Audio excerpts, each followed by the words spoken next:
मुख्यमंत्री योगी आदित्यनाथ ने पिछले 2 महीनों के दौरान प्रदेश के सभी 18 मंडलों में पहुंचकर सरकार और संगठन दोनों को एक साथ सक्रिय करने की कोशिश की है। हर दौरे में विकास योजनाओं का उद्घाटन, नई परियोजनाओं की शुरुआत, कानून व्यवस्था की समीक्षा, अधिकारियों के साथ बैठक, स्थानीय जनप्रतिनिधियों से संवाद और बड़ी जनसभाएं शामिल रहीं। बीजेपी का पूरा फोकस इस बात पर है कि सरकार के काम सीधे जनता तक पहुंचे और संगठन हर विधानसभा में चुनाव से पहले पूरी तरह तैयार दिखाई दे। यही वजह है कि पार्टी बूथ स्तर पर बैठकों और जनसंपर्क अभियान को लगातार तेज कर रही है। बीजेपी की रणनीति सिर्फ सरकारी योजनाओं के प्रचार तक सीमित नहीं दिखाई देती। पार्टी सामाजिक समीकरणों को मजबूत करने, नए मतदाताओं तक पहुंच बनाने, लाभार्थियों से लगातार संवाद करने और हर जिले में संगठन को चुनावी मोड़ में रखने पर बराबर काम कर रही है। मुख्यमंत्री योगी के लगभग इस दौरे में स्थानीय मुद्दे को प्रमुखता दी जा रही है ताकि सरकार का संदेश सीधे जनता तक पहुंचे। पार्टी नेतृत्व का मानना है कि लगातार मैदान में मौजूद रहना चुनावी बढ़त बनाए रखने का सबसे मजबूत तरीका है। दूसरी तरफ समाजवादी पार्टी सरकार को बेरोजगारी, महंगाई, किसानों की समस्याओं, कानून व्यवस्था और युवाओं के मुद्दों पर लगातार घेर रही है। Akhilesh Yadav press conference, social media और राजनीतिक कार्यक्रमों के जरिए सरकार पर हमला बोल रहे हैं, लेकिन बीजेपी की तरह लगातार प्रदेशव्यापी जनसभाओं और व्यापक चुनाव अभियान की तस्वीर अभी उतनी साफ दिखाई नहीं दे रही है।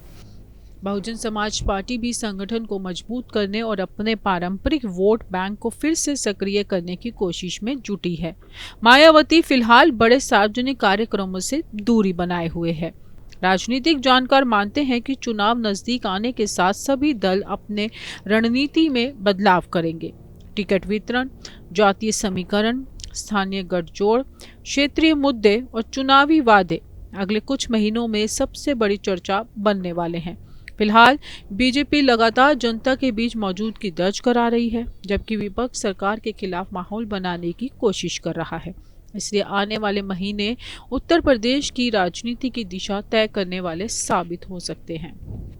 वर्ष 2027 का चुनाव सिर्फ सत्ता बचाने या सत्ता बदलने की लड़ाई नहीं होगा, बल्कि विकास, कानून व्यवस्था, रोजगार, किसान, महंगाई, सामाजिक समीकरण और नेतृत्व की विश्वसनीयता भी जनता के फैसले का आधार बनेगी। बीजेपी अपनी सरकार के कामकाज को सबसे बड़ी ताकत बता रही है।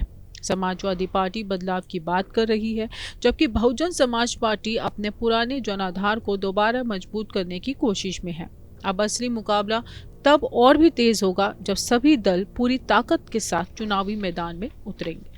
2 महीनों की चुनावी सक्रियता ने इतना जरूर साफ कर दिया है कि बीजेपी ने मिशन 2027 को लेकर अपनी रफ्तार बढ़ा दी है। मुख्यमंत्री योगी आदित्यनाथ लगातार प्रदेश का दौरा कर रहे हैं। संगठन भी पूरी ताकत के साथ मैदान में उतर चुका है। दूसरी तरफ समाजवादी पार्टी और बहुजन समाज पार्टी अपनी अलग रणनीति पर काम करती दिखाई दे रही है। अब जैसे जैसे चुनाव नजदीक आएंगे, राजनीतिक गतिविधियां और तेज होंगी, रैलियां बढ़ेंगी, आरोप प्रत्यारोप बढ़ेंगे और जनता के बीच पहुंच बनाने की होड़ भी तेज होगी, क्योंकि उत्तर प्रदेश की सत्ता तक पहुंचने का रास्ता आखिरकार जनता के दरवाजे से होकर ही गुजरता है। कैमरामैन उज्जवल के साथ मैं पुष्पा चौहान, टीवी 100 नोएडा।